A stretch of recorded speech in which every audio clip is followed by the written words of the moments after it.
he leaves his place of work in a gloomy mood because he has to paint album covers all day. Poor him. And he runs into this like admiral looking dude on the beach playing a clarinet. Gene Kelly is on the beach in multiple portions of this film, and he is always in a suit. Yeah, like a cardigan and a scarf.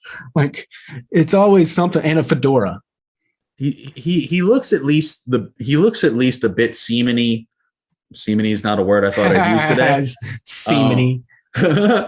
No, he looks navally. That sounds worse somehow. Both of them sound dirty. He has a very military marine aesthetic going about him, but he has a clarinet, which he clearly is like pantomiming, but it's still Gene Kelly. And it's not a great movie, bud, but anytime I see Gene Kelly on screen, it just makes me happy because he has this infectious energy that's just so seems genuine, but it's clearly like, it feels like your grandma, but like you forget all the racist things she said before. I see what you're saying though. Yeah. Gene Kelly just has that dad quality about him, you know? It's a really calming presence, and I really enjoy it in the film. When he enters the like musical portion of it, that's what Gene Kelly's known for. Singing in the Rain is one of the biggest movies ever made, or not biggest movies ever made, but most notable in musical history. That is when I think the quality of it or the enjoyability of it ramps up. We don't get that in the first act for a while. We go through 2 musical numbers before we see Gene Kelly put on his dancing shoes. Yeah, pretty much. But before we even get to the Gene Kelly part, whenever he's chasing down Olivia Newton-John and they end up getting to that abandoned warehouse. Okay, did you notice that when he follows her into the abandoned place that ends up being Xanadu, he is like looking down on her as she's roller skating, but he doesn't see her to begin with. You see him walk into frame and he's looking down, and then she appears out of nowhere. And like okay, so that's kind of what I'm saying, is that there are several points in this movie where she just appears out of nowhere and everybody's just like, oh, hey, she's pretty. Well, it's because she needs to be there for the plot to move forward there, Jesse. Did you expect any other justification? Keep up with the program. I mean, I would at least, like if she's going to appear out of nowhere, at least appear out of nowhere behind him. Not just like he's looking down at her and then poof, there she is. And then no mention of it whatsoever. She did the same thing to Gene Kelly a little bit later on when we get to, the naming of Xanadu, which was a stretch to say the least.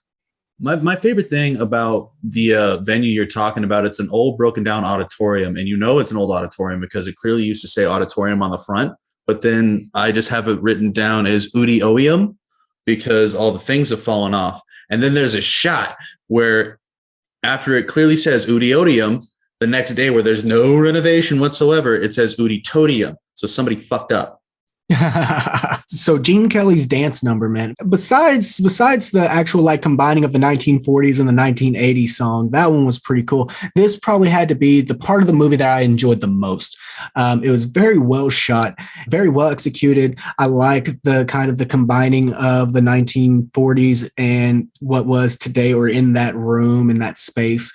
There were a couple of choices that I was just a little bit thrown off by. Like at a certain point, that Gene Kelly is actually in that room and she appears in the background, and then he ends up being translucent almost like she is whenever all the furniture disappears in the room magically.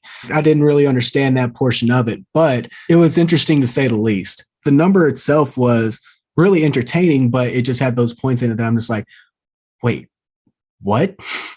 Well, I think it's hilarious given the circumstances because the background of Gene Kelly's character, I believe it's Danny McGuire or something like that.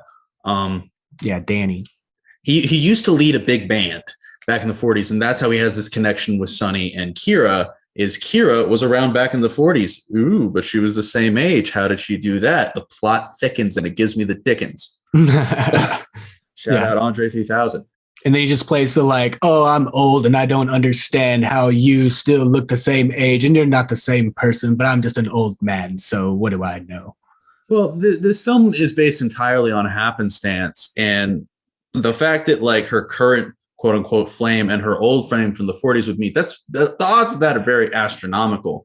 But I'll be honest, I buy the sexual chemistry between Gene Kelly And the guy who plays Sonny, a little bit more than I buy the Olivia Newton-John and the guy who plays Sonny.